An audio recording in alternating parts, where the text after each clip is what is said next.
Rise up, Liberia. CMC for the people. CMC by the people. Let us join our hands together to build a better Liberia. CMC, CMC for the people. CMC by the people. Let us join our hands together to build a better Liberia. Equity, national unity, transparency, accountability, social justice, integrity, CMC core values, CMC global. It is a new day for Liberia. It is a new day for the people. Let's all together. Let's all together. It's a unity. Raise up your hands. CMC. The land of liberty, the land of freedom, the love of liberty brought us together. Let's hold together in peace and unity to build a better Liberia. CMC, CMC for the people. CMC by the people. Let's hold together in peace and unity to build a better Liberia.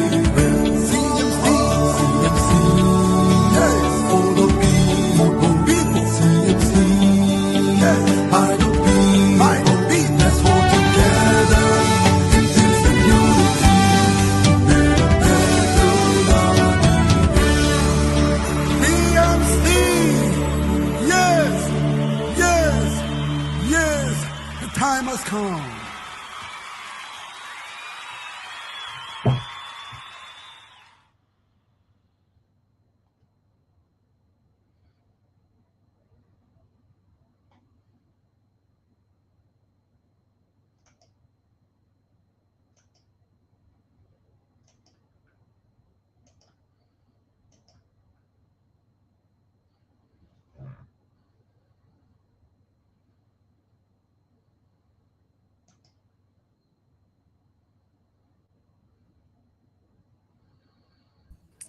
Hey, Ansu, can you hear me?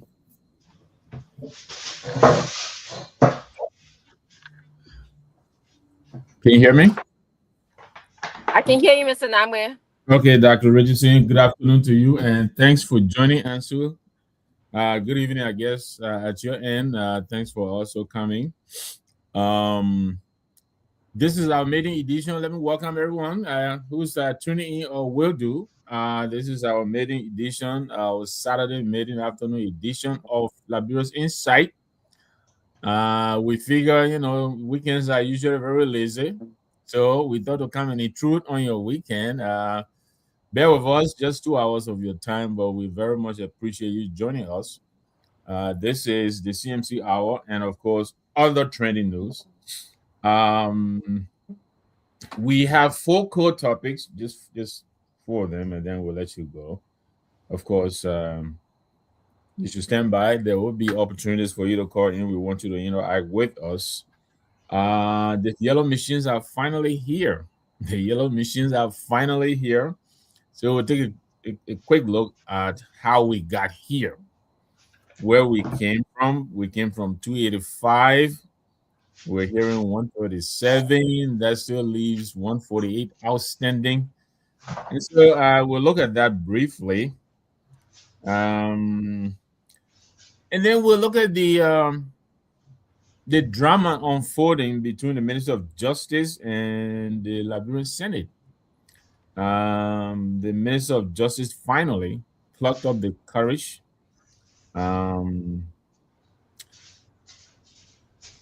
to announce a move to audit the Senate. And within minutes of that announcement, he reversed himself. And so we'll look at that.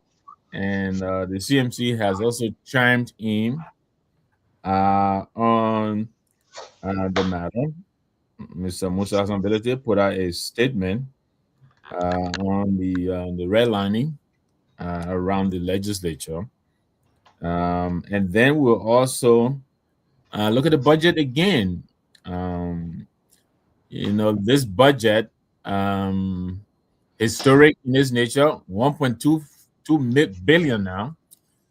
But we're still trying to figure out how do ordinary Liberians feel about this budget. We think a lot of people don't feel connected to the budget. They don't feel like the budget speaks to them. They don't feel like this is their budget. So we'll take a look at the game. We'll take a look and see and explore the disconnect between the budget and the people. And then we'll look at the CMC in bombing and other parts of the country. The CMC was in bombing. We've been in Nimba, we've been in Bapulu, we've been in Lofa, we've been in Grand Jita, we've been in River G, we've been in Bong, we're in Margee. We're all over the place. Everywhere you go, everywhere you go, you'll see us. So those are the core topics we'll discuss. And of course, then we'll have an open mic. You can, come in and say what's on your mind as well. But let me welcome Dr. Richardson. I know she's on the road, but she made time to join us. Very kind of you to have joined us, and welcome to the show, Doc. Thank you. Thank you so much for inviting me to be here. Actually, this is our show, so I feel very welcomed. Hello, Ansu. How are you doing today? Uh, and I also want to tell the Liberian people hello. I hope all of you guys are doing well, and I hope that our show today will be informative and educate you. One of the things that we take pride in being a CMC MER is that a lot of times we make you think hard. We bring out critical thinking inside of you. We just don't want to provide information. We'll give you the information and we want you to think about what we're telling you to see how it best fits your life or how it reasons out with you. So I'm happy to be here. Don't mind me. Today is Saturday. I usually do my Saturday running around. I'm not driving. I'm safe. I'm playing driving Miss Daisy today, driving Miss Chair of the Global USA, CMC USA. That's what I'm doing today. So I will be a part of this show from now until it ends because I'm not driving. I can participate and give my thoughts about concerning issues in Liberia. So, Mr. Nami, I will circle back to you or to Ansu. Thank you. Thank you very much, Doc. Ansu, back to you. Welcome to the show. You are in country. Introduce us to Monrovia and Liberia. We don't know what's happening, so it's your turn to tell us what's going on. Well, let me say thanks. Thanks so much to the team again. Uh, Today again we are on. Someone will say, "Wow." People monitor me will say, "Wow, wow." It's Monday, Wednesday, and Friday.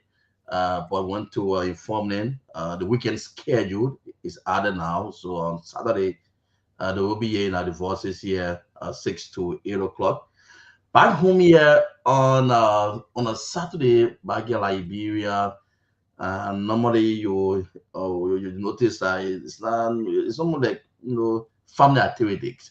Most often it comes to the funeral, services, graduation, the wedding. Those are the things mostly on Saturday, and you'll find that maybe politicians having interaction with their constituents, engagement. Just for happy on Saturday, and provided the weather is always cool, good weather, and things moving on normally. So as I said, we are here on Saturday again, and good to be here, Dad, and Mr. Nangwe. Well, thank you very much. Yeah, we wanted to make sure to catch you home before you begin to go to Calabash and go go to Calabash and wherever else you go. But thank you very much for coming and thanks for joining us. And let's let the audience know. Get your phones ready. At some point of time in the program, we'll open up the line so that you can also make your input. Um, Doc, I want us to get right on to it. The yellow machines are here. I was looking over my notes and other write-ups on how we got here. 285 were the initial amounts put out. by the Deputy Minister of State, Ms. Mamaka Ability, at the price tag of almost $80 million. Um, and then so much voices were raised against the price tag, the whole process. The president finally delegated that responsibility to the vice president. Back in June or so of last year, he was in China. He came back anyway. So the price tag is now, I think, $22 million. So that's a difference of almost 50, 57, $58 million. So now the question many people are asking is this: we may have saved on the initial price, but did we in the process also compromise quality? Many people are taking a look at the pieces of equipment that came in. I mean, I've seen several posts of people really alarming over the quality of these machines. Most of them seem to be pre-owned. There were more orange and other colors than yellow machines, even though we were told 285 yellow machines. So I just want us to look at it briefly, and then we'll talk about the whole reception given this 137 pieces, the legislature, everybody done in yellow. Yeah, just help me here. That should Yeah, we be worried here about the quality since we yeah. managed to reduce the price? Mr. Namwe, bringing yellow machines into the country is a good thing because it contributes to development. Our political leader, Musa Hassan Ability, like he said, he's always brought yellow machine into the country. Perhaps through his bringing of yellow machines to the country and developing the country is maybe what influenced uh, the Liberian government to bring in their yellow machine now to help develop our country. However, though, you are raising a salient point, and that is, are we putting the quality of the machine um, above expenditure of the machine? Okay, that's a good question. But I'm even more alarmed and concerned that we can have a difference. I think you said roughly around 56, $57,000. Million. Yeah, I'm sorry. I'm sorry. Thank you for correcting me. It's $56 million, and nobody's saying nothing about it.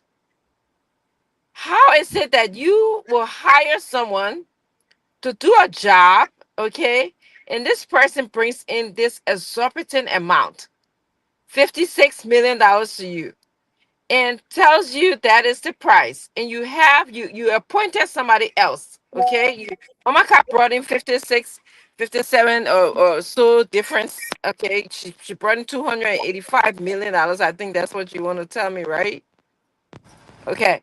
And then our president came, he dropped it down to, some million dollars.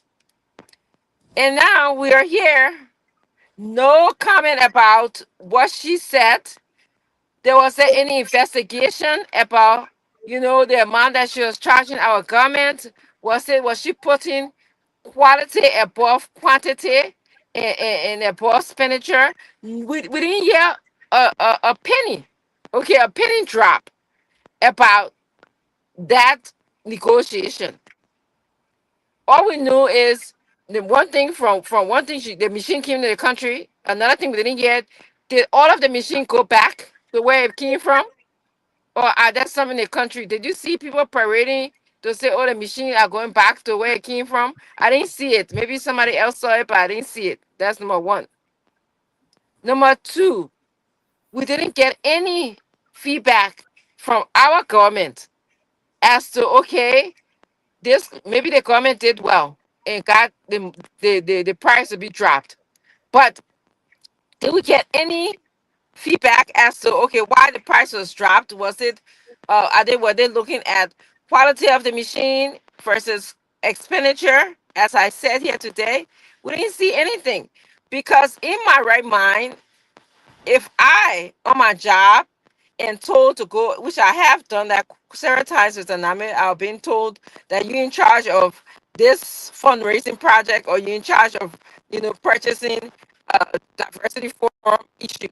Okay, if I went and purchased all of the tableware, all of the food, all of the t-shirts and everything that's required, because that's what we do in our business. We get, you know, decoration, we get food, we get guest speakers, and all that stuff.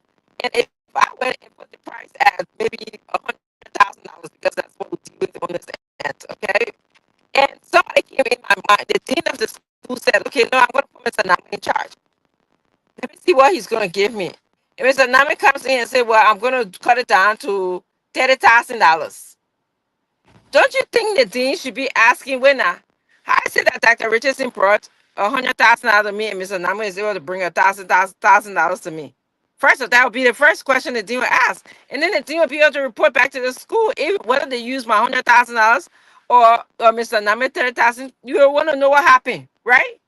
And this is where we do not know as a country what happened. We just know we're getting yellow machine, we got new set of yellow machine or orange machine, whatever machine, and we are okay with it. So I will stop here for now, Mr. Namu, and then you will come in. Thank you very much, Dr. Richardson. I mean, you're making some great points there. I think the overriding concern is we're maintaining the same number of yellow machines, 285, and yet we managed to bring the price from 80 million out to 22 million out. Something's got to give. As we all know from our days in grade school, two things cannot occupy the same space. Either you're going to lose quality and get a quantity, or you're going to reduce the quantity to get the price, to get it at the price that you desire, but you can't do both. And it looks like our government is telling us that they are going to do both. And that is what concerns a lot of people. I've seen a lot of posts, a lot of people, are expressing concern, and I've seen the state of some of these pieces of equipment. They're very concerning.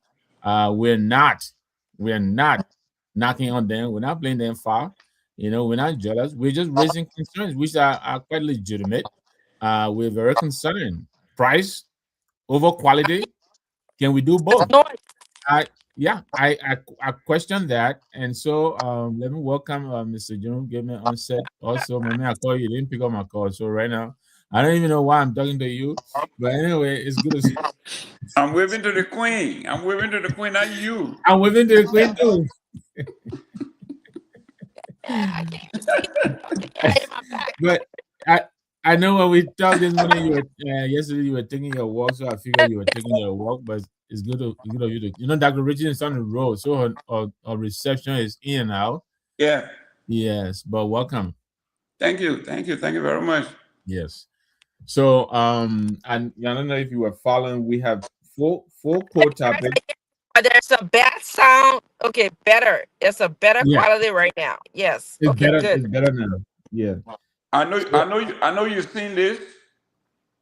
It's the game I've seen. Go no, USA. Okay. no, you know what? Let's spend a minute or two and talk about what these people are doing in the Middle East. And that I call my kids this morning. I told them to get ready. You got to hire your American passport now when you're traveling out of the country for the next 50 years or so. These Arab, they don't, these Persian, they don't get this kind of thing into it. Are you seeing this? Talk to us. Yeah, I'm seeing that very loud and clear. I can see it. But let me also say something about that, Mr. Namwe. You are very right. Um, and I want to hear Mr. Gilman's thought on this.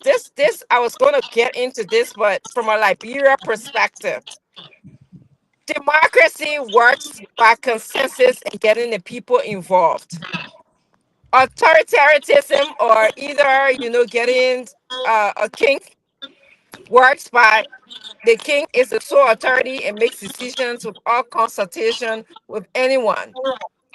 So the reason why I would like to get feedback from our government about this yellow machine, whether they use quality or quantity, or whether they use expenditure and quality, there should be some communication to our people, because that's how, in my mind, makes a good democratic state. And it relates to what you celebrated today, Mr. Gilman. we went to war, and there's the articles in constitutions that ask for a more perfect democracy, that we should follow the rules of the Constitution.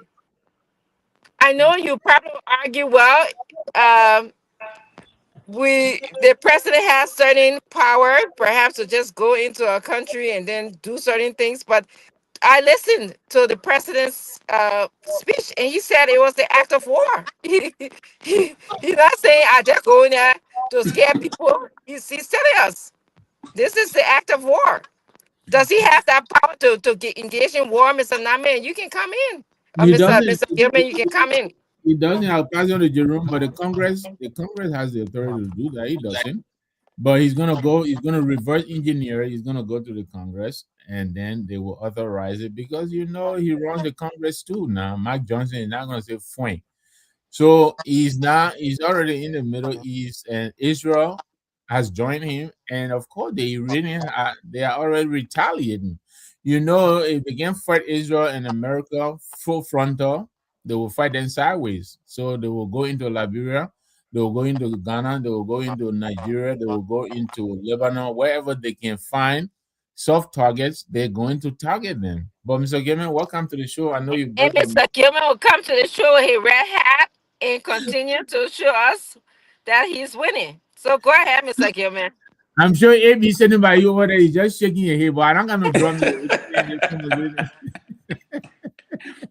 Well, we are talking about the the survival of our civilization, our way of life, and what got us to where we are. You are listening to another civilization that is being sponsored by a different kinds of Islam that is called the Muslim Brotherhood, whose primary objective is to bring back the old caliphate where they find democracy as a threat to their way of life, that women should not be empowered as we are doing now. Even Nelson Mandela spoke to it when he got out of prison. People were wondering why Africa was behind and we can't find our way to win. And he said, any society that denies 50% of its population of power, that's mean our women, you cannot fight any other society that fight at 100% capacity. So if your primary objective is only to subjugate women, and you got 50% of your men fighting Israel, that their women are in the forefront in every aspect of war. In the United States, every aspect of the military, women. So if you have a society who's 100% engaged, there is no way. And these people are determined that women should not be part of anything. Women should be basically a subject. It should be like a commodity owned by men. For those of us who are defenders of the West, we will never allow that to happen. This is the crux of this particular war that we are talking about. It's not about United States, it's about our civilization versus another kind of civilization. And they are serious about it. And until we can confront that, this is what Trump is doing. And those of us who support this president understand that, and we support that 100%. Let me ask you this. I want us to go back to our topic. Let me Can you ask hear you, me? Joe. Yeah, I can hear you very well. So here's my question. And I don't disagree with what you're saying. I think everyone should be accorded equal rights. I agree. But do you feel that do you feel that this fight for equal rights for everybody is are you there? All right. Don't you see the hypocrisy in for instance the Donald Trump now that we're talking about who's championing hopefully that's why he's championing in the Middle East and other parts when he is here subjugating black people. He said, I mean, from all indication, he doesn't believe that black people and white people are equal. They should have the same rights from his pronouncements, his conduct, his attitude, his body language towards black people. So does he have the moral high ground to talk about Iranians subjugating women or the Arab war or whatever it is? Don't you see double standard here being applied? I think we lost him. Ansu, can we put some calls on? Let the people talk to us about the yellow machine. The difference between, the price that was initially put out there, $80 million, and now we are at 22 million, but we're still bringing 285 machines. What do the people think? Do they think this is possible? I mean, everybody runs a budget. When you set a budget, you either cut the price or you reduce the quantity of what you wanted to buy, but you can do both. And these people are telling us they're doing both. Doug, you're muted. You're muted. I'm still here around. Yeah, let me mute. I think Jerome is trying to adjust. Yeah, yeah, I can't hear you. Do I need to go back and come back in? Is it me Yes, from my end? I think you should go back and come back in. Okay. So, Enzo, you have any number there? Let me pin them to. Yesterday, do we have the same number? We had 886-557-857. Is that number still good? Well, that was Mr. Toby's number. You're muted. Is 0776927472 number. Okay, and the other one, do we have an 886 number? No. This is 0776. So we don't have an orange number. The orange number is there. I mean, 0776. so we don't have that number. Okay, no problem. No, Mr. Toby. Okay, no problem. Let me pin So that yeah, down. news state 776927472. The numbers with the news. Okay, call us. We want you to have your say. Call us on 0776 92 92 74 72. 72. Got you. 927472. The numbers for you to call. You listen to the panelists, folks. On the Saturday evening here in Liberia, you can have your say. You can make your contribution on the show here. Let's hear you. You listen to Mr. Nangwe. You listen to Dr. Richardson. Gimmick came in on a very short note. So Yellow Machine discussion continue this Saturday. What's your thought? What's your say? 0776927472. Welcome to the program. It's your first time joining us. This program will be on every Saturday at 6 o'clock to 8 o'clock. Right here for you on Truth FM and then online. So you can follow us online 927472. That's the number there. Is that one to the back, Mr. Nangwe? No, that's a separator. Oh, okay. You think I should remove that, right? 92 74 72. The line is already ringing. We have people to participate. Good evening. Good evening. On 776-927-472. Call this evening. You listen to the panelists. What's your say? What's your thought on the Yellow Machine discussion still running this evening here on this program here? As I said, the program comes on now for the weekend. It will be every Saturday at 6 o'clock. That's the time to 8 o'clock. So thanks to our panelists for coming on. We'll be having a lot of interesting discussion, interesting topics going to be rolling here for you on its platform. National issues indeed. We'll be talking here on this platform, so you can participate. This is our country. You can be part of our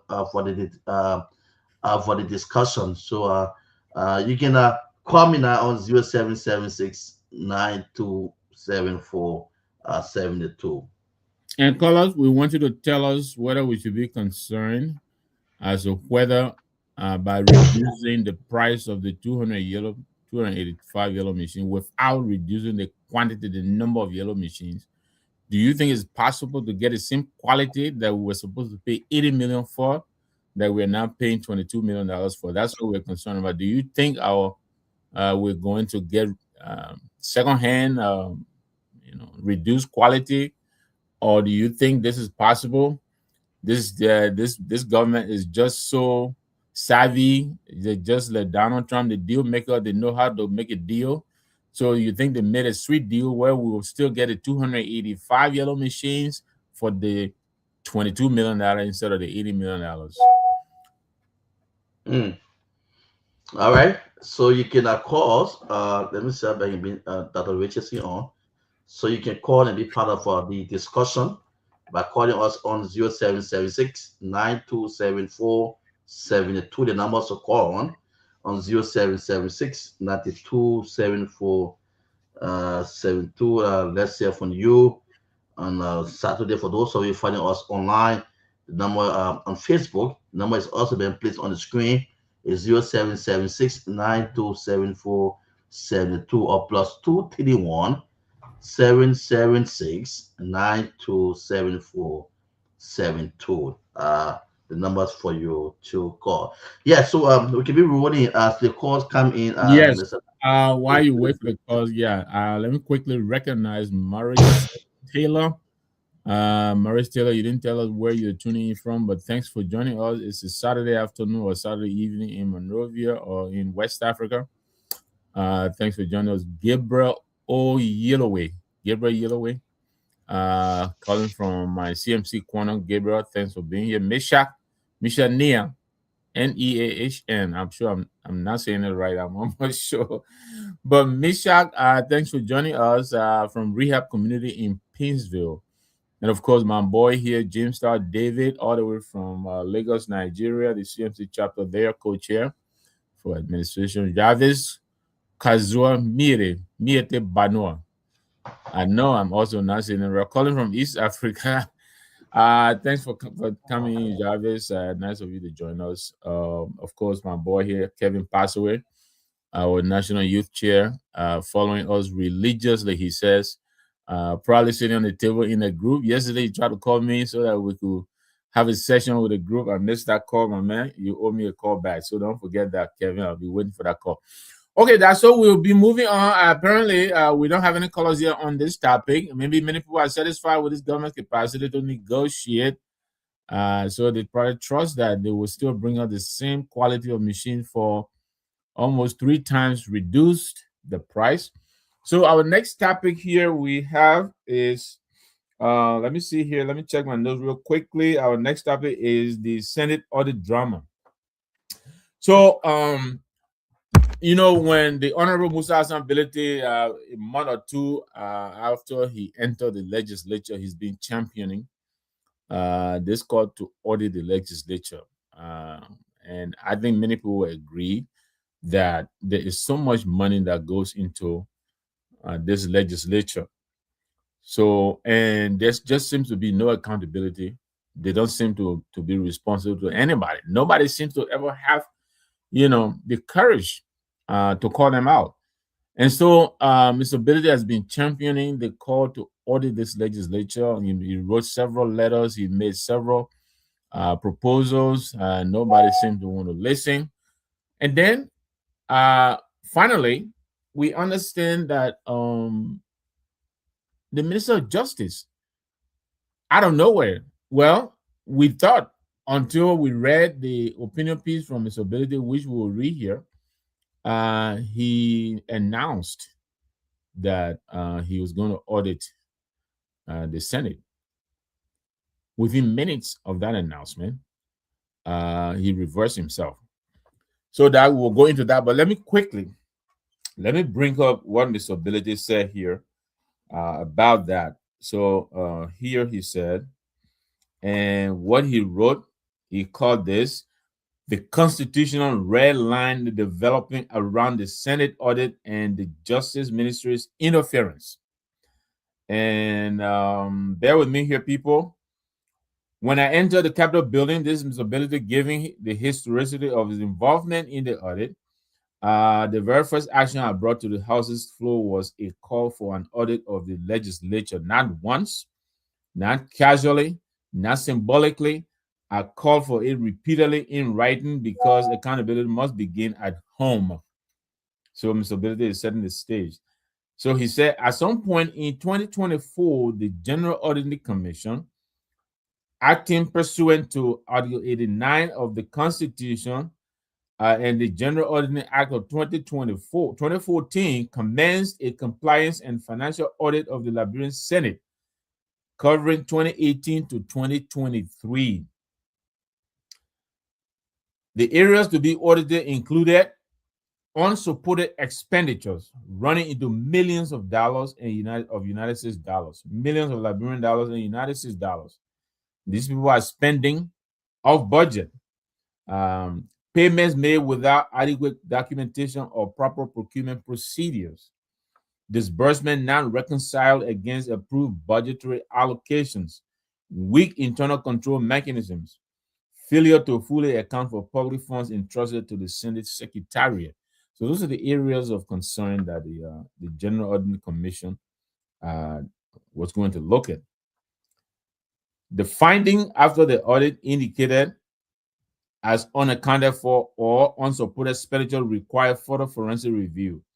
Let me reread it. The audit findings indicated that significant sums categorized as unsupported for or unaccounted for require further forensic review. These were not allegations made in the public debate. They were official audit conclusions issued by the GAC, the GAC, the constitutionally mandated auditing authority of the Republic of Liberia. This is the audit report.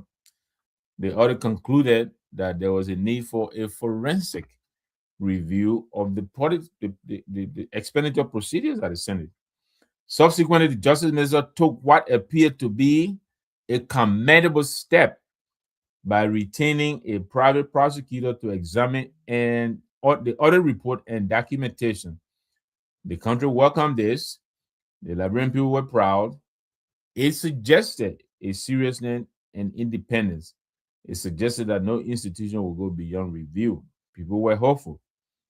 So I'm going to skip further. Unfortunately, contrary to the executive's promise to ensure accountability in government, immediately upon the court's issuance of the subpoena, the Justice Ministry had then gone to the court to get authorization to go in and audit the Senate. So Mr. Ability is observing here that unfortunately, contrary to the executive's promise to ensure accountability in government, immediately upon the court's issuance of the subpoena, the Minister of Justice authorized its withdrawal. So the Minister of Justice went through all the motions, the commission audit, the audit report was made. The audit report reported significant irregularities, some $26 million at least. I am sure it's way more than that. Based on that, the Justice Ministry went to the court and obtained a subpoena to go and subpoena the records of the Senate to bring them out so that they could be audited forensically. Minutes after that, he reversed himself, Dr. Richardson. So now many people are wondering here, what is going on? Will we ever have the courage to face up to the menace, which is corruption in government? This is the concern. So, Mr. Nambe. Yes, Dad, you can have your say. Jerome is coming back in. Good. I'm also concerned, and I'm also asking the question, why did the Justice Ministry reverse its decision? I feel that, and know very much that doing an audit is part of accountability. we have a branch of government that is involved in the expenditure of money, telling us how money should be spent, how money should be allotted. So the executive branch makes that allotment in the budget and then passes the budget on to the legislature, and then they make their final decision, and then of course send the money back to the budget back to the legislature. So they should be audited. They should tell us, how they spend the money, how money is accounted for in the legislature. I'm not sure how is it. It makes sense to me now. How is it that a group of people can leave a whole working day in the United States? We call that 8 hours plus some change working day. Okay, dress in yellow to go sit down to the president's office. There's no accountability Nope. because there's no audit. You can do that. You can do that with the kind of government that we have when there's not any kind of auditing, or there's no any kind of accountability. So it makes sense to me why they will go and dress in yellow and go sit down to the president's office. No check and balance in that. So that's what I wanted to add. Thank you very much, Doc. No check and balance, no audit. Mr. Gilman, this is a matter you're very passionate about. I listen to you. We talk a lot, so I kind of get your feeling. But I want you to tell the people, the Justice Minister, who has that singular authority to disagree with the executive, with the president, and say, no, we're not going to do that. He seemed to have plucked up that courage to announce he was going to order the Senate released to the public his intention to do same. Issue went to the court and got a court order, and announced he was going to issue. He was going to move on the Senate. Only minutes later to reverse himself. What do you think is happening here? What remedies do we have available to us, or is this matter gone? Because we have to order this legislation. We have to. I hate to disappoint you. If you were in a real republic, a sovereign nation, I would have told you that what Dr. Richardson is saying, what you are saying, is what's supposed to happen. But we do not have a sovereign republic. We do not have a country. Um, it is just the fact. Look at the history of this particular administration. After all these demonstrations during the past government about the rule of law, about democracy, about code of conduct, you name it. And then they came in, and the president decided that he is the Lord of the land. He is the final arbiter of justice in the republic. Even when the Supreme Court rules, he says he will disregard the Supreme Court. This is lawlessness from the very top of the fish. So what I'm saying here is, if the Unity Party, if Joseph Boyka and his associate decides tomorrow that if you walk in the Republic of Liberia, anybody can kill, they can kill you, they can murder you, and there's nothing anyone can do. And this is not a hyperbole, this is not stretching of the imagination. I am telling you what the president did when the Supreme Court ruled that he could not remove tenured officials of the government. That's by law. He disregarded that and removed the folks and replaced them with something he called acting. Then the Supreme Court ruled again that it was illegal to remove the Speaker of the House. This president spoke to the nation, saying he would not listen to the Supreme Court. He will side with any group that has the majority. This tells you that whatever the Constitution that we have said means absolutely nothing. You saw the administration took 10 million US dollar out of the budget to build something in a desert called Foya. $10 million when hospitals, you saw the Phoebe hospital, how terrible that hospital is he spent $500,000 in that hospital.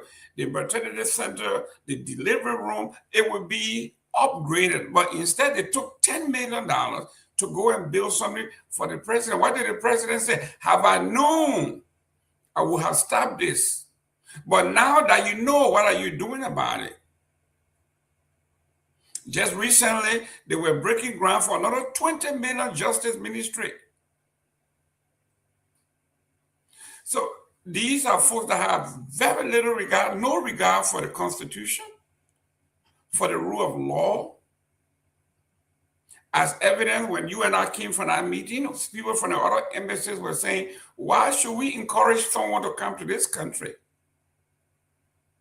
when there is no rule of law? If Dr. Richardson took $10 million and invested it in the Republic, and she didn't get her money's worth and decided to take the company or the country to court, there's nowhere for her to go to get redress. So why should she take her hard-earned money to go invest in Liberia? You saw what happened between the Chinese guy and the director of the Port Authority. $6 million hard-earned money. You invited the guy to come and open water factory and everything else. And after he had done all his investment, because he didn't go through the proper channel, you took the man money and tried to deport him overnight. And that case have died. So this is what you have. A president that says they were going to buy yellow machine for 86 million US dollars illegally. You heard the president on national radio in his cabinet meeting. He said, I'm going to tell Double Jala, if he can't find the money, then something has to be done. He will find the money. That doesn't sound like somebody who is willing to play by the law.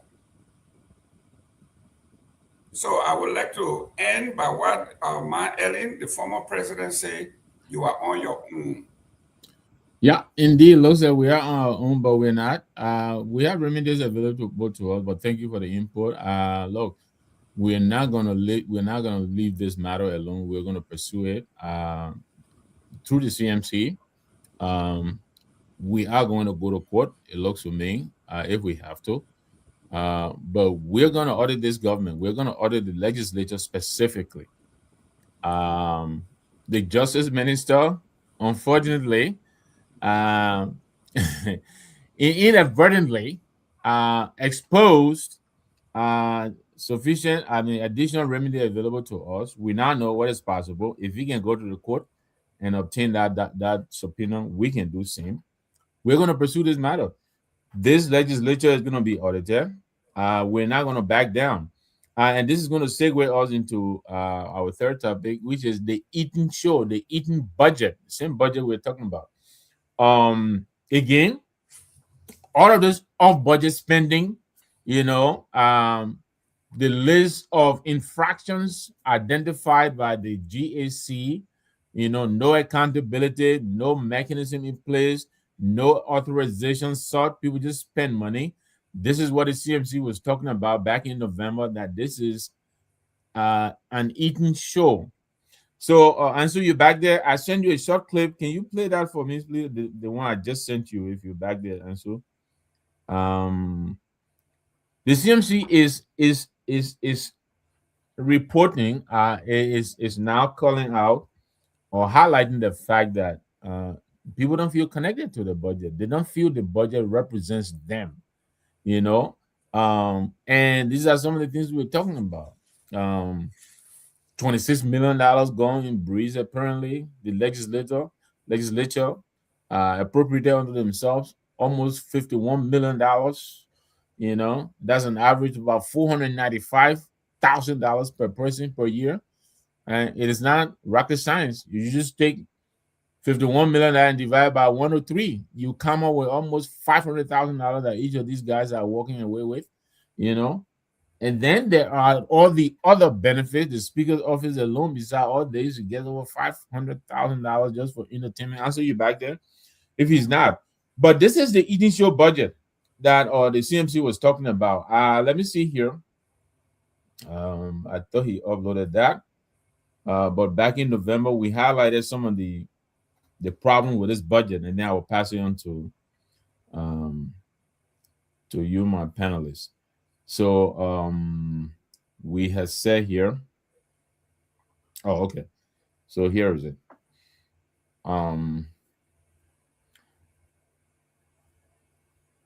So we first of all we have an infusion of $200 million into the budget, something that is a one shot deal.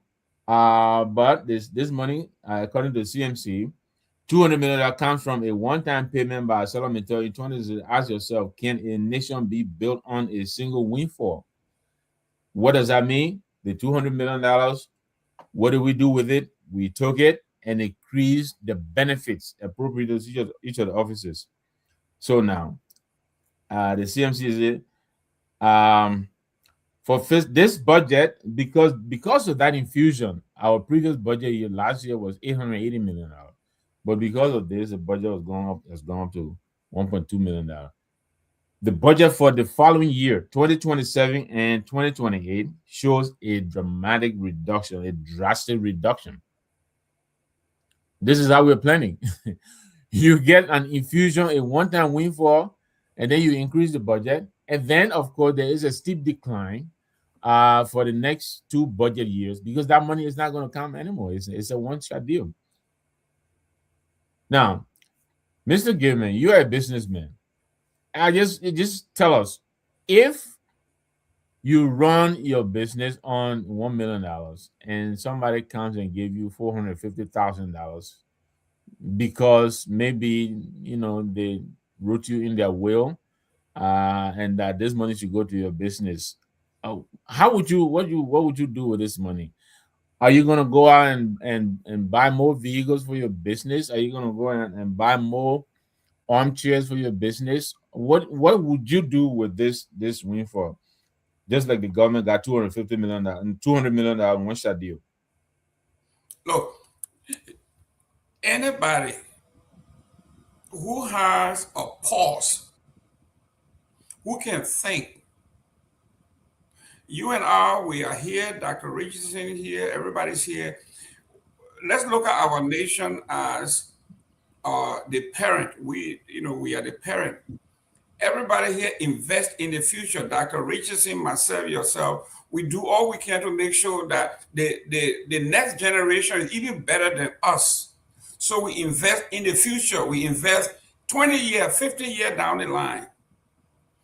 We don't take you don't go into your mortgage and take a second loan to have a birthday party or to have one graduation party and diminish everything you have ever saved for. That's not how you build the next generation. You think the government will say, you know what? The future is bright if we invest in the future. The $200 million, we are either going to put it in gold reserve that will build interest that these children can continue to have residual income. You don't take the $200 million and put $500,000 in somebody's budget for entertainment. Now, let me tell you what they did with the money. And we have it here. They took $18 million of that money on intelligence. We discussed it, but we're going to discuss it over and over, let the people hear. Yeah. The Ministry of Information is spending $400,000 on media intelligence. Media intelligence. What is that? What is media intelligence? Like this man ready to call Mamalu Piwu. You look in your comment line, you will see somebody named Mamalu Piwu. He is saying, where did we get the proof for the $10 million for the house the building in Foya. Foya. These are the people that the media intelligence are paying to follow people around to debunk what is factual.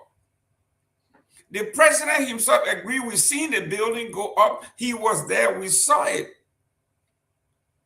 But yeah, he's on our line here in our comment section with his little money they gave him and his scratch card, and he's here to say we should provide proof that Joseph Walker used $10 million in FOIA. In Foya. This is factual. So here we are. Every department in the republic has an intelligence budget.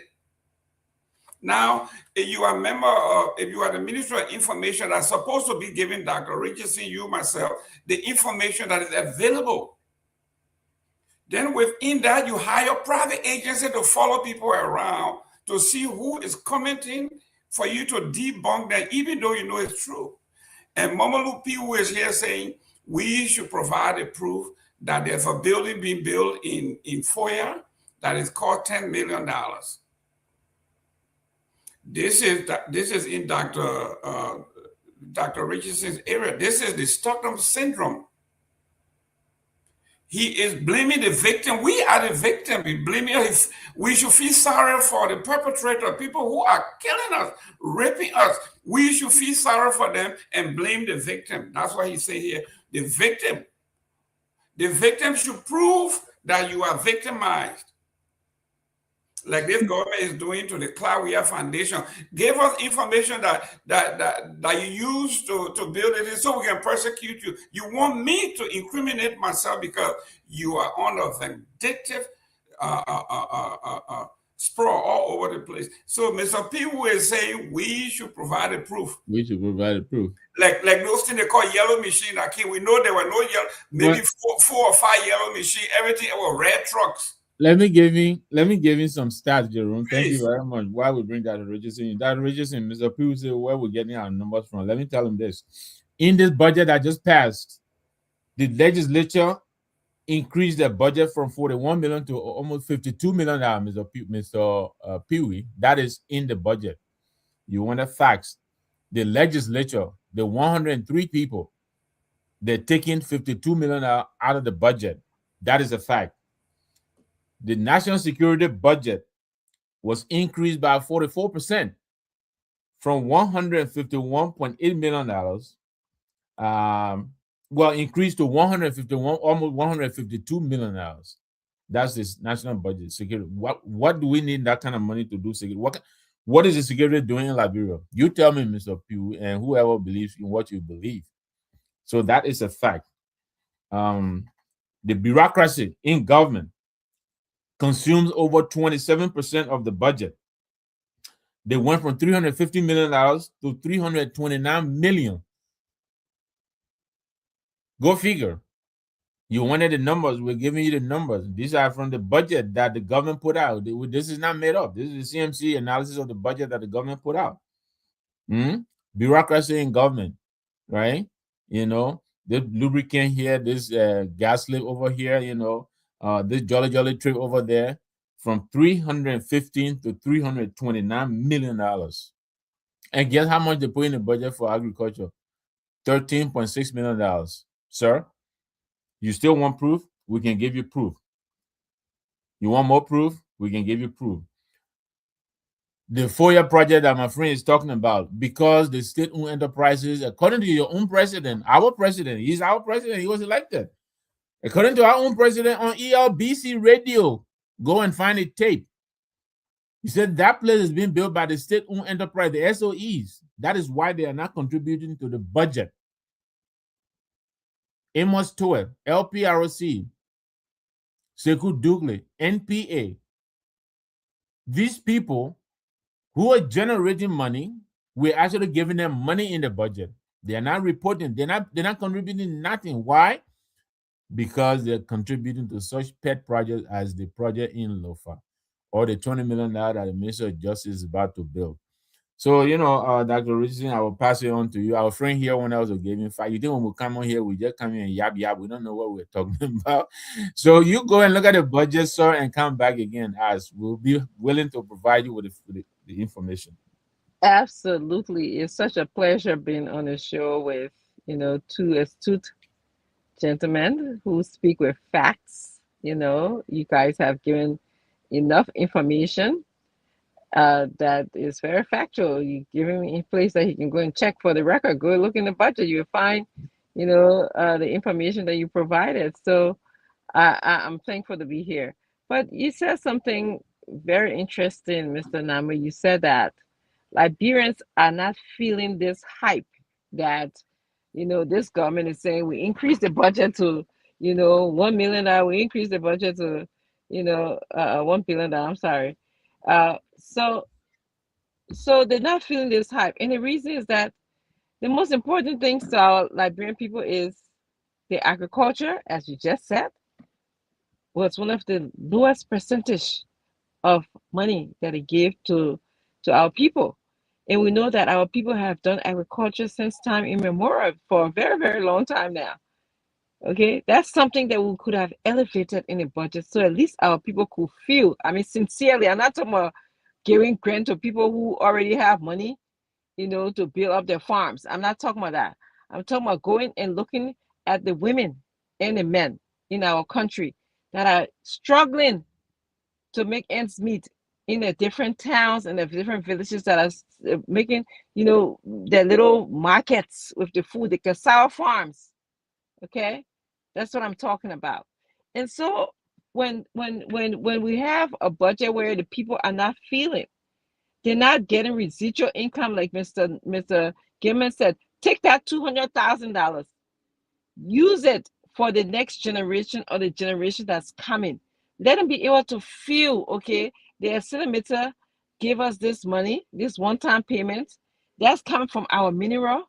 So we are going to put this income into ways that we can into some funding, so that we'll be able to collect residual income from it, so that we can be able to at least help educate our children for tomorrow. We're not doing that. Mr. Name, Mr. Gilman, something that surprised me over this past couple of hours. I heard that the Speaker of the House was able to take $65,000 cash to pay for a used Tahoe, Chevy Tahoe. Now, don't get me wrong. In this country, we can make the money. We have the money. We have access to that money. Okay. But I don't know a savvy thinker, okay, that would it's almost like me hearing saying you're going to take money for Jolly Jolly. We'll take, $65,000 of, their money or his money and pay for a used car. Is that smart? It didn't strike me as a smart thing to do. And here this man, we have him as the one who's running our budget, the one who's deciding what comes on the floor or not. Of course, I'm upset about other reasons relating to his behavior, but I've been thinking about that, my friends. I've been thinking about that. I'm not thinking about it because I can't. I mean, I can if I wanted $65,000 to do whatever I wanted to do. I'll pay my dues in this country like you guys have. We can have access to that money. We can get that money, but But we I'm don't walk looking at. around with that kind They of tell money, me Doc. for a Yes. country that international report says people make $2 a day. Yeah. Okay, and here it is. Somebody can afford $65,000 in cash. And then you want to tell me and ask me about why the people are not feeling this budget for them? This is part of the reason why. And I'm just straight up telling you guys, what on my heart and on my mind. So I'm going to circle back to you too. And let me hear your thoughts. I may be thinking wrong. I may be, in my feelings, but hey, let me hear you guys. No, Doc. I I can't was hear you, Mr. actually. Namwe. Oh, I'm sorry. You're on mute. Oh. Oh, Jerome, can you hear me? Yeah, I'm hearing you. Okay, Doc, you can hear me. You're unmuted. But Jerome can hear me, Doc. I'm Jerome can hear me. Yeah, it's on your end, Doc. Yeah, maybe you want to go and come back Yeah, again. come back, go out and come you back in. go back and come back in. Go Yes, Yes. out. Okay. yes, So yes. Go ahead. Jerome, Doc is making a point. You and I know here, nobody here walked in the store with 65, unless you're someone on mob boss or someone on drug dealer or That's something. I right. don't know. Unless you maybe someone on celebrity or something. Even them, nobody walks in the store with 60. I don't know that many people who But walk in but the but store. but Victor, not to cut you off, if you took that kind of money to a dealership, they would want to find out where you got that kind of money from. Exactly. And Exactly. and people feel suspicious. You just come in with bucket full of money and say, "I want to buy it." People, because these people themselves too also have to make a report, Yeah. okay, as to how many sales were made, how the sales were made, to Yeah. whom these sales were made. They don't want to be making business with terrorists and drug dealers and all that. So everything is documented. If you are sending money overseas, your own money, if it's over $10,000, you have to fill in all these forms. Yeah. Now it's gone down to three The thousand. money has to have footprints. You don't just pick up a bag of money and take it to There the you bank. go. No way. No, they So, have to. like I was telling you, the country. Um, you were here when we hosted the guy from AP for doing his job in Liberia.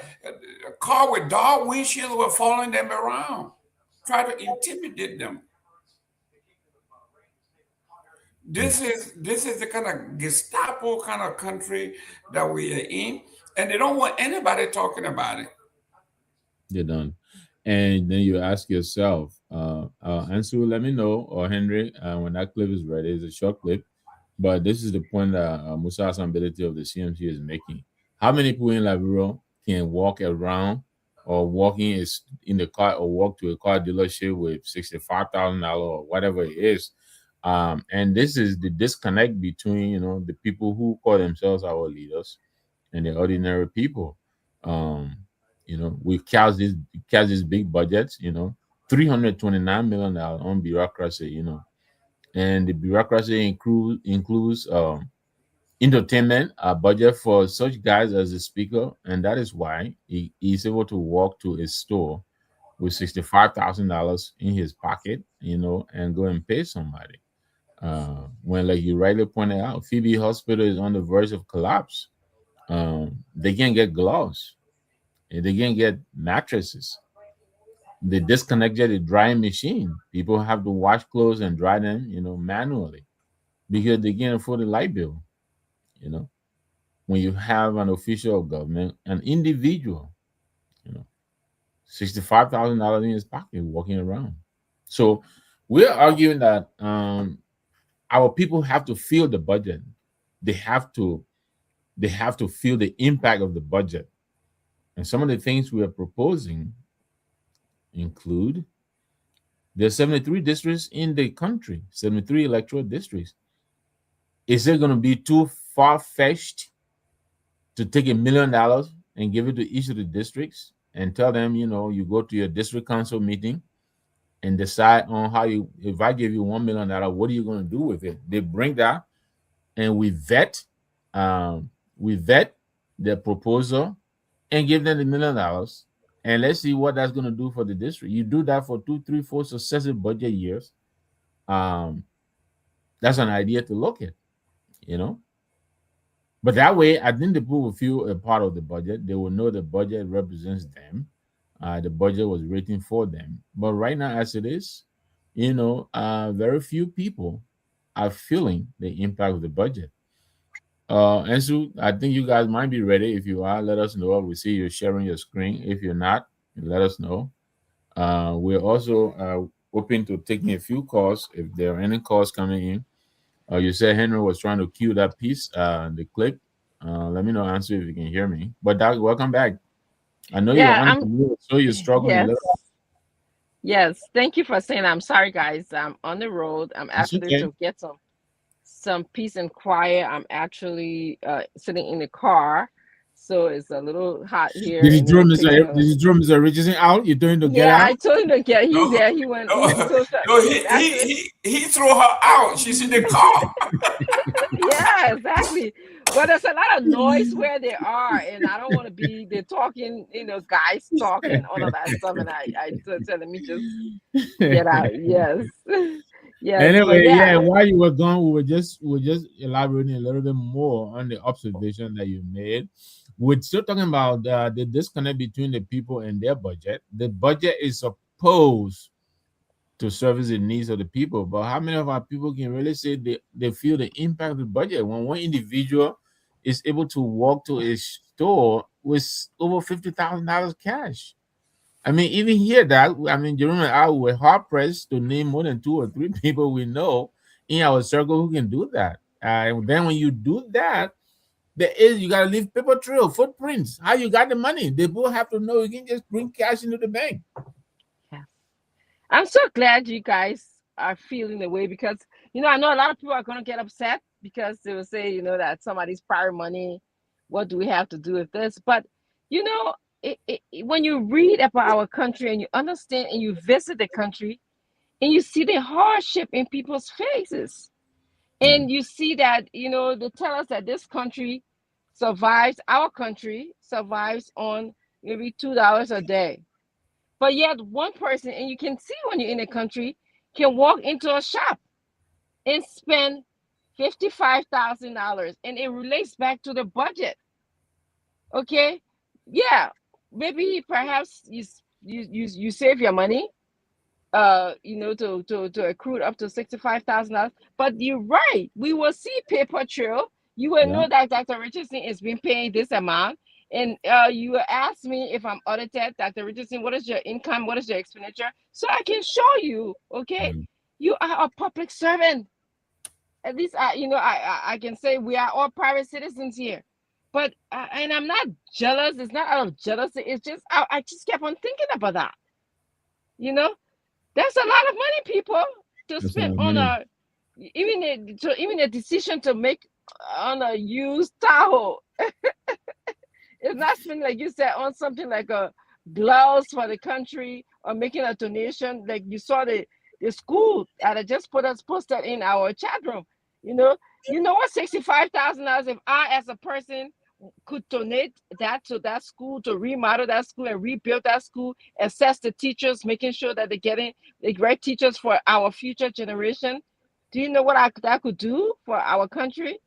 As opposed to me spending on jelly rides, going on a joyride car. So it's just a thought that I had, and I just No, didn't touch on that. it is alarming that, especially when you take that in context. You just oppose that on a guy who 2 3 years ago, couldn't afford, practically, make rain. And this guy and his wife been fighting over some little property here and there. You could tell that he himself was struggling to make ends meet. And all of a sudden, he comes into all of this money. He has money all dripping over him. And no wonder why these people feel so invincible. They feel so powerful now because, they have so much cash and, based on that, they can impact people's lives. That kind of money has the capacity to change anybody's life on the spot. And they know that. And so because of this, they use this to throw their weight around and kind of disadvantage and bully people. There are other stories attached to this car. And you were on the other platform, so I don't have the rights to, they played it. But I listened to part of it, after the show. And they reporting all the things that this guy, the speaker, you know, is feel he should do because he's a big man. He has money, without regard to other people's rights. It's just really so crazy. But that is our country. That is but it is not normal. For especially for a country where most of the people cannot even live. They cannot make $3 a day. For one person to have so much money, available to them, they do whatever they want with it. So much disposable income. It's unreal. It's unreal. And then with all of this happening, we get out there and we go on a hustle. Of course, the people who are going to hustle, they do their due diligence. They read your stories. They know what is happening. They know what you do with the money when they give it to you.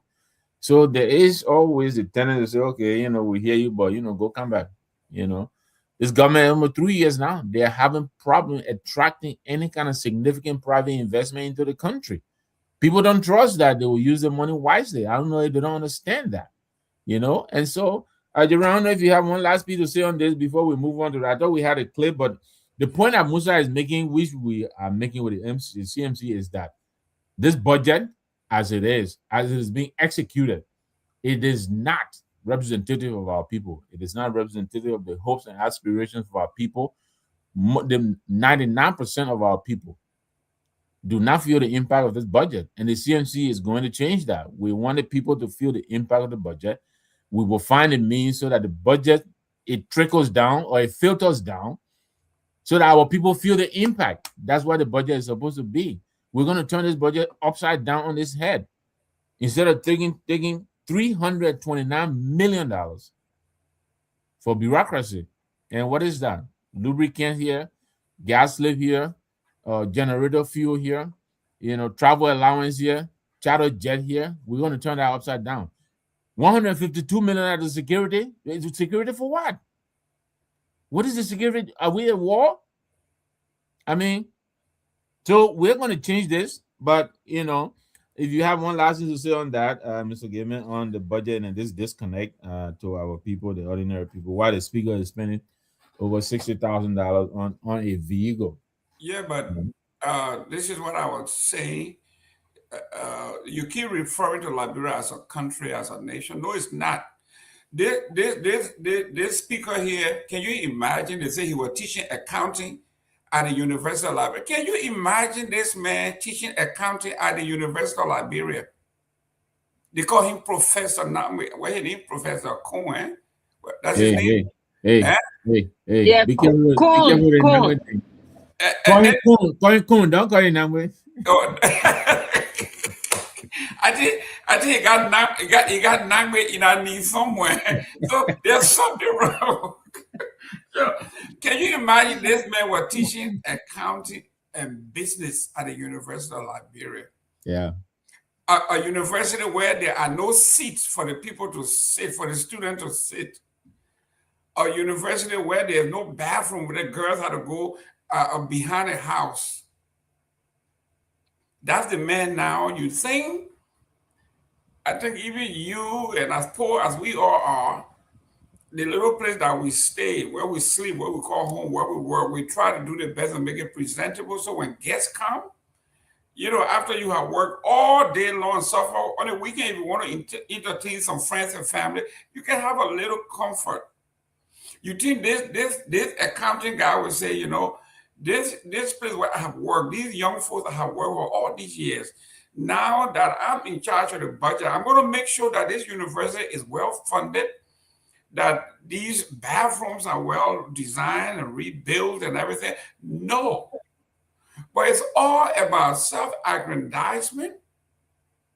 And this is a unity party thing. When George Weah and the CDC came to power, I think it was 12.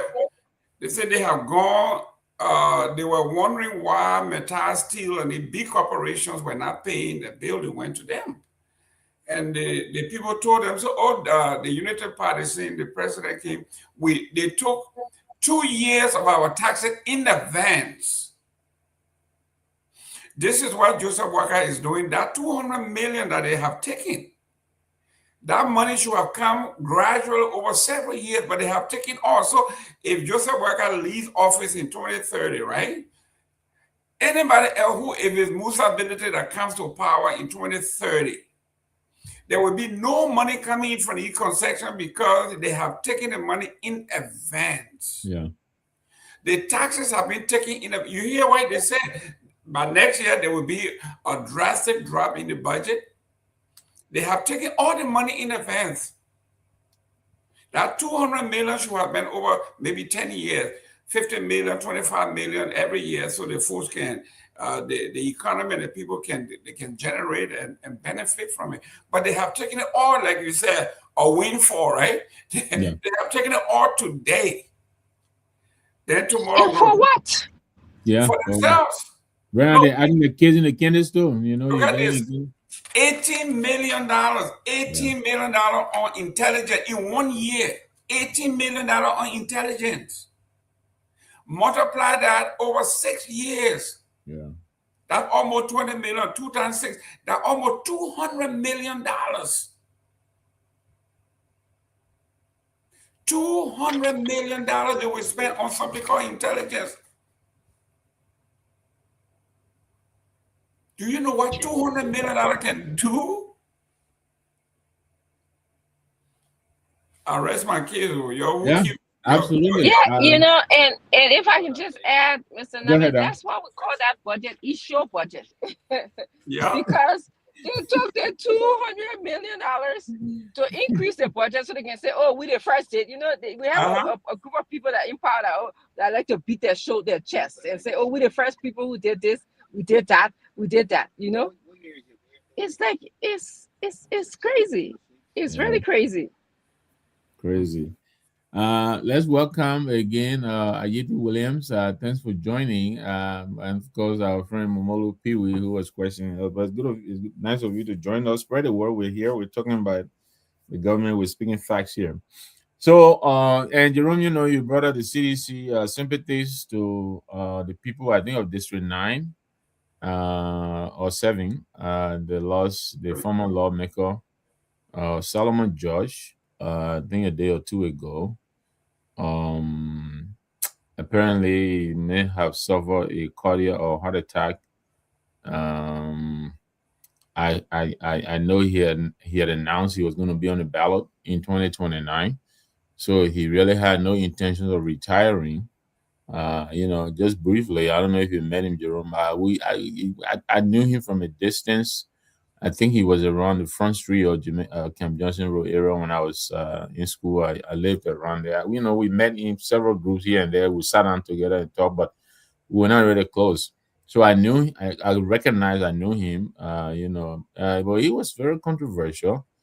And I understand he had a long relationship with President Weah before he became president. So I think he had that kind of big brother of fatherly impact or influence over President Weah. And so I understand he was very influential in the CDC. But he had a public falling out with the president of the CDC. He believed the president he was an absent president, delegated too much of his responsibilities to others, including Minister McGill and Minister Tua, former Mayor Koji and like. So he left the CDC. I'm not sure if he ever formally joined the United Party, but Jerome, I don't know if you guys. I mean, he's a former lawmaker, so we just, and he's a person, he passed away, so we just sending out condolences, to Yeah. his bereaved family. I, I wanted to share my thoughts, and similar to yours, I want to extend my condolence to the family. I'm so sorry that this happened to his district and to the people of Liberia. I did not know him. I just appreciated his authenticity in terms of his own self. He was very genuine, whether I believe what he was saying or whether he was saying the truth, but he spoke his own truth very clearly. And I will always remember the phrase, "You don't see woman, you take her trust it." I think that phrase came from him. I will always remember that when You don't hear I will that? always You gotta remember, wait before you take a I, trust. I always remember him before I always remember him when I think of that phrase. But I remember that was in relations to they were talking about something in the Senate, and he sent a text to Swakoko, and in that text he had that phrase, "You don't see woman, you take her trousers." So I will always remember him every time I see that phrase. to see you. I guess you gotta be ever ready just in case it will come. You gotta be on the ready. You gotta be ready. I haven't. I didn't know him personally, but 2007, I was in Monrovia, and um, there was some kind of negotiation, and Honorable Baron Brown from District Number 3, Grand Bassa County, invited me as his guest to the house, and I went, and the I think the president had made a comment that he came into the house on the floor with his shirt wide open, like a grown-up person, street person. And the president said there has to be some kind of dress code. You can't just walk into people's house and dress like that. Then he got on the floor. He said, "That woman is crazy. How can you? The lapa is so tight around your waist. You take and put it on your shoulder. You talking about that one that my chest? You talking about you looking at my chest?" And I was just like, I said, "What kind of human being is this?" I know, right? He said that lapa you got on your shoulder. I think you put on your shoulder. It's supposed to go around your waist. You supposed to be put it. You take the lapa from your butt and put it on your shoulder. You talking about my chest? You looking at. And I said, "What kind of human being is this?" So that's my recollection of the young man. Yeah. But one of the things that caught my attention was 2 days ago when he passed, somebody from his district said, "Hey man, the former president, we are offer him to take him out of the country." Right. About a month or two ago to get medical checkup. But he said he was so upset with the president for whatever reason, he declined. He said he would not take anything from the president. So when he passed, one of the strongest defender of Joseph Boakai, his name is Sengbe. Sengbe said in his tribute to Solomon George, that Solomon George is a man of principle. He would rather die than take medical care from somebody he disliked. Mm. And I told Sigma, you got to be the stupidest person. Yeah. You got to be as idiotic as you can if you come from the president's wing, closest wing. This is the president who would die and took a medical offer from George Weah to save his life. Right. But you want somebody else to die on principle while Joseph Boakai is walking around? I said, this has got to be the stupidest thing I've ever heard. He said, well, the next generation of Liberia will emulate someone like him. I said, that's a lie. If you give me a choice to die or take some money from Victor Nami to go to the hospital, I will go to the hospital. So this is the kind of hypocrisy we are talking about in our country, that Dr. Richardson. It's terrible. This man who today is walking around called Joseph Boakai almost died, like Prince Johnson said, right? He collapsed. And Joe, we have picked him up and sent him abroad. And today he's walking around. His adjutant is saying now, if you don't like the person, even on your deathbed, don't take medication from this person because you don't like them. Dr. Richardson, the hypocrisy in that country, I can't even mention it. It is out of this world. The place is not real, I'm telling you.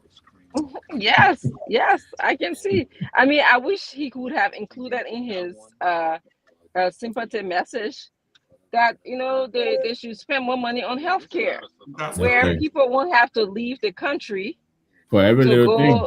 Yeah, to go other places. That should have been a message saying that if you're sick, we have a good enough quality healthcare, a hospital here that anyone can go to, and you can do that. We can do that in our country if we're making the budget work for our people, as opposed to making the budget work for a few people. That's right. That is struggling today. Yeah. But make the budget, and that's the topic we are discussing here. Make the budget. Victor, if you Ansu, welcome, Chief. I see you for a while. He's been here off and on. Oh, yeah. To talk to Ansu, I gotta make an appointment. You got me a promise to see the chief, and besides that, Yes, ran on that Saturday evening now. Moravia hot, but correct. he's Yeah, yeah, he's telling me he's having some technical difficulties back there, so he couldn't play most of the stuff we wanted him to. But that's okay, and so That's thank you. fine. Um, yeah. we had sent him, a couple of things, but he can't get them over. That's okay. But a quick programming note. Let me thank you, Jerome and Dr. Richardson, and Sue also for joining us. We'll be back here again next Saturday, and we're working on a surprise. We're working on a surprise. We will not announce that. We will likely announce that next week, Saturday, for our audience here. We're working on a surprise. So make it a day to join us next week around the same time, 6 p.m. Liberian time, 1 p.m. Eastern time. We'll be back here on next Saturday. During we have about 19 minutes left. Yes. Our last topic, I have wanted Ansu and Henry to also upload some of the pictures from the CMC's visit into bombing, but he's struggling with that. So we'll just talk about it. Apparently, the CMC is it continues, to excite people. Many people still find it an enigma the way we're doing politics, and Mr. Musa Hassan continues to tell people that we're redefining politics in Liberia. When we talk politics in Liberia, we want our people to know that politics is development, and so that's what we're doing. We're coming to you now. We're writing our contract with Liberia. We're coming to you. Um, we together with you, we're identifying, your areas of need, and then we do a few of those, take care of a few of those for you, and you agree, to be available when we come in 2029. And together, once we get into the mansion, we'll do bigger things together. So let's talk about the perception that we talk to a lot of people. Not everybody is a fan of the CMC. You and I were moving in a lot of circles where we get a lot of pushback. So talk to me a little bit on your perception of what is happening in the CMC and how it is being perceived in the Liberian political space.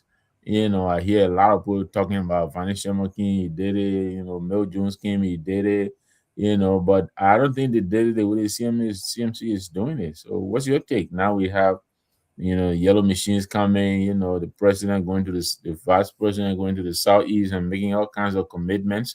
And we believe this is only because of the CMC. But what do you think? Well, first of all, the, the machine thing is a lie. Like Ellen Johnson said, Lie, lie. And Ansu is here. If Ansu can tell me that he counted 137 yellow machines, I will take off my hat, I will take off my shirt, and run around Monrovia butt naked. If anybody, including the president, the vice president, the minister of information, if they can tell me from the overview drone shot that 137 yellow machine came into this country called Liberia, I will run around Monrovia butt naked. I saw more red truck, water trucks than actual yellow machines. Now, you were just talking about we got, I think, 73 electoral districts in the Republic of Liberia. I counted 8 yellow machines.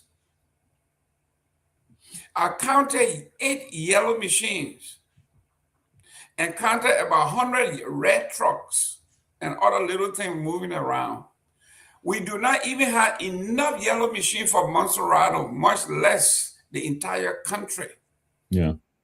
So Honorable Musa Ability and the opposition needs to start pointing this out, that this nomenclature that call 137 yellow machine is a lie. And I will repeat Ellen Johnson again, L-I-E, lies. Lies. I, and she spelled it, she said L-I-E, lie. You But you did know, not. Jerome, we know You the did not. UP You did people. not bring. You did not bring in 137 yellow machine. It's a lie. We gotta hit it on the head. We can't accept this to happen because they will say it over and over until people begin to internalize it and believe that yellow machine came 130. That's a lie. I counted 8 yellow machine, and the rest were red something else. Yeah. And Doc, I'm not sure if you're with us, but you know, we're closing out on the last topic. We're talking about what the CMC is doing, you know, and how our competitors are out of breath trying to chase us down, you know, and so the yellow machine thing now has become the you know, talk of the town. But you know, we have to pay attention. And Jerome is right. A lot of people are rating on social media that you know they see a lot of other equipment other than yellow machines. They see a lot of water trucks here. They see a lot of you know different things, but we need to make it clear that we did not Liberia did not receive 137 pieces of yellow machine. No, and the number Jerome is calling 8. I have heard that number. I just haven't taken the time to count. But a lot of people believe that, yeah, we may have got only 8 pieces of yellow machines. I don't know what you're hearing. You are muted, Doc.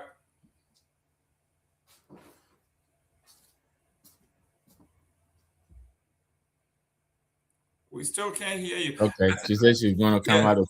I think we gotta build Dr. Richardson a woman's cave. So when no guy's making a noise, she can't hear anything. She can go in the basement somewhere and be a cave. But also, uh, for those of us who know much about politics, the reason that I decided to join the Musa Ability team is somebody who is willing to take a risk. We saw what George Weah did in Nimba and other places, and he got nothing in return for it.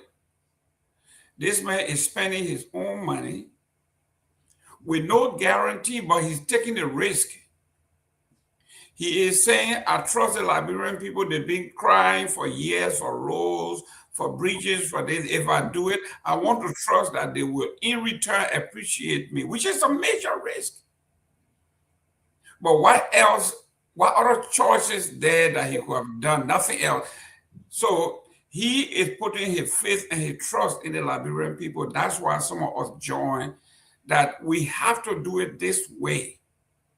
So, and so, beside the same hypocritical thing like, oh, you bring your money, we eat it too, talk to us what you feel on the ground, what is happening. I believe in my heart that I want to look at the good side of people, the good nature of people.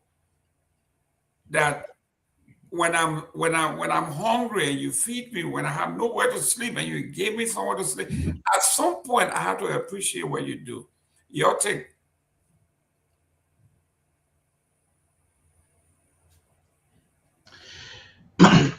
Well, yeah, let me say thanks. Thanks, Mr. Gaiman. So we've been following this entire uh topic in we have been discussing it here on many platforms, different platforms.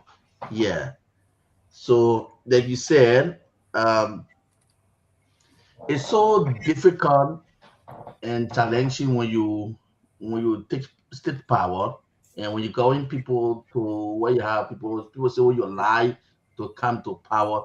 But when you take office, it's difficult because the people that you are going, the people that is honoring you now, yeah, the people feeding your person, whether it's right or it's wrong, they will talk it. They're going to explain it to people. So we the issue of those machines have been one of the most controversial topic for the past days. And the last time we talked about it again, we said the first machine I brought into the country, and government came back and told us that machine were going to be shipped back. We know where those machines went back. We know saw the machine back on sea or what. And at the end, in a short time, we saw this other machine in the country. So we don't know whether was it the old machine or is it a new machine that came, or those material or equipment the government brought. Because as you said, we saw different, we saw pickups, we saw trucks, water trucks, we saw the yellow machine. So we started questioning ourselves. But government said they were sending the first machine back, the machine that brought in the country, they were sending those machine back, you know, and we also that machine on sea going back. And we don't know how that discussion ended. This other one then. So some of the photos, videos that started coming to us, Mr. Gaiman, you could see that some of the machines, some of the trucks were in an old condition, looking very, very old. So as I said, taking power to people, to govern the people when you come to office, you lie. But when you take charge, when you get in office, it's so difficult for you. You find it so difficult because the people already honor you, they feel it. They're going, they both knows already whether you are doing the best thing or you are doing the right thing. This entire machine stuff, I don't know why someone will say, where's a political goal or what a government want to score? Because government's not in competition with anyone. You're not in competition. It's your responsibility to be machine or what's into this country. You are not in the competition.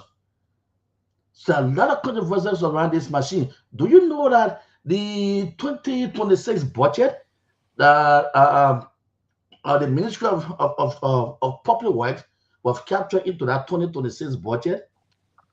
Whatsoever you think, what funding should go to the Ministry of Public Works, and the machine maintenance team is asking for almost 4.1 million to maintain those machines. So why this president in which this budget went to him and he signed the budget, he signed the 2026 budget, why he couldn't please say that okay, public work will not be in charge for maintenance and other stuff for the machine that coming. So this whatsoever place of public work, he then try to maybe review or what. But the president signed it. So the maintenance team is asking for 4 point, and that's for every year. We still have hospitals are still suffering, people still suffering there for equipment. You still have schools, teachers who are on voluntary, they are still have voluntary teachers. You still have securities people, a low salary, in terms of 4.1 million every year to be sent to a committee. So as I said, now with the end, Mr. Gaiman, a lot of controversies around this entire machine stuff. I think government, this administration, trying into maybe should I say score a political goal, or that if they're into the competition, which is very bad for Liberian people. Thank you very much. And so you're right, Mr. Gaiman also pointed out that welcome back. We're getting ready to I think we lost her again. But we're getting ready to wind down. We have about 7 minutes on the clock, and then we'll be cutting the shot. But thank you, Ansu. You're right. There are a lot of questions. I mean, we started with the question of whether the quality of the machines, quality has been compromised over price. We believe there is no way you could still bring in the 285 yellow machines and have the price reduced from $80 million to $22 million. It's not possible. But the government has said nothing to us about that. There have been a lot of reporting of an apparent substandard or pre-owned, second-hand, I will call it, second-hand equipment coming are these brand new machines. We can say a thing or two about these machines. Uh they they're very maintenance intensive. You have to really they require a lot of servicing because of the kind of work they do. From the CMC experience with these things, they're very difficult to maintain. Let alone if you brought in secondhand machines. I don't know if you will be able to get your money's worth out of that. I hope this isn't what is happening, but we'll ask the questions. Like Jerome said, the you people, they're very good propaganda. They will repeat the same thing over and over until even if you had any doubts about it, you begin to second guess yourself and say, you know what, these people might be right, but they're lying. They did not bring 137 pieces of yellow machine. That's a lie. From the very picture that they themselves are putting out there, all the yellow they're wearing, all of that are part of the show, that are supposed to blindfold or that part of the show to, to highlight yellow. But really, the delivery that was made was no 137 pieces of yellow machine. No. And so we'll continue to drill deeper. We're coming back here, God willing, next Saturday, same time. So, Mr. Gilman, thanks for joining us. I will leave it to you to make your closing comments, and then we'll pass it on to Ensu to shut us down. Well, thank you very much for the show. I think I like this format. It's relaxing. We After everybody have yapped all during the week, this is like the week in review. We're here to wrap it up and close the week. So this is, and I appreciate you inviting me on the CMC. Listen, is there is no easy way to do anything. The beginning of anything is difficult, but you got to stick with it. You have a vision. Only you can see what is in that vision, but you have to persuade other folks to see it your way. And this is why we're here. We want to let the people know through the CMC that roads are possible, building bridges are possible, meeting with the people where they are. These things are possible, but it only takes transformative leadership. And this is why we are all here behind our arrowhead, Mr. Musability, who is pushing, and we are behind him. We will do all we can to make sure, hopefully when we get into the Southeast, the folks there will feel what we are talking about. Yeah. I have asked Honorable Ability to go into Bassa to carry the message to the people in the Southeast. Even though we consider ourselves part of the Southeast, they consider us Central South, so that's fine. But yes, my people, wherever you are, we are coming to you to listen to you, to map your desire and your suffering, and whatever we can do, the CMC I'm talking about, to alleviate some of your problems, like the political leader said, wherever you ask us to build school, where there's no school, we will build school there. And we will not only build a school, but we'll put light so the children can play. And if the school is dilapidated, we'll break it down and make it better because you deserve better. That's what we are talking about. So, Honorable Nabi, thank you very much for inviting me on. Hey, Mr. Gilman, Next Saturday. I appreciate you honoring our invitation. You and I are on this crusade together, but most specifically, I appreciate your coming. I know you had to go and spend some time at your doctor's yesterday, get your eyes checked and all of that, but yet, you made time to come. I appreciate that. And let me thank Dr. Richardson too and Mr. Richardson. I know they're on the road. We could all see how they struggle to stay on, but yes, you made it. And Ansu and Henry, thank you all ever so much. And also the entire crew back at the studio, the manager, Honorable Liability and team, we thank you very much. Again, God's grace, we'll be back here next Saturday, same time. We're working on that surprise audience. Thank you for joining us. Thank you very much. Please spread the word. We have a new time on Saturday now, every Saturday, 6 p.m. Liberian time, 1 p.m. Eastern for now. Until next Saturday again, God bless. Have a great weekend. Thank you. Thank you.